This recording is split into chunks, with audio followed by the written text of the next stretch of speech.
വിശുദ്ധ ഖുർആനിലെ 113-ാമത്തെ അധ്യായമാണ് സൂറത്തുൽ ഫലഖ്.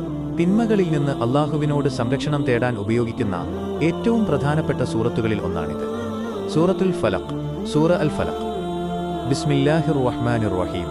പരമകാരുണികനും കരുണാനിധിയുമായ അല്ലാഹുവിന്റെ നാമത്തിൽ. 1. ഖുൽ അഊദു ബിറബ്ബിൽ ഫലഖ്. പറയുക, പ്രഭാതത്തിന്റെ രക്ഷിതാവിനോട് ഞാൻ ശരണം തേടുന്നു. 2. മിൻ ശർരി മാ ഖലഖ്.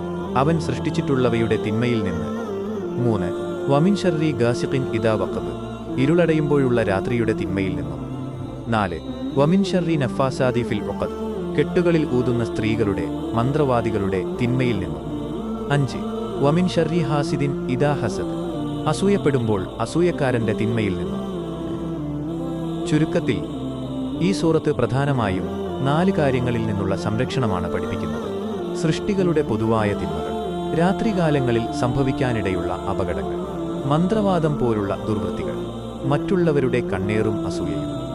ഉറങ്ങുന്നതിന് മുൻപും പ്രാർത്ഥനകൾക്ക് ശേഷവും ഈ സൂറത്തും തൊട്ടടുത്ത സൂറത്തായ സൂറത്തുന്നാസും ഓതുന്നത് തിന്മകളിൽ നിന്ന് കാവൽ ലഭിക്കാൻ വളരെ ഉത്തമമാണെന്ന് പഠിപ്പിക്കപ്പെട്ടിട്ടുണ്ട്.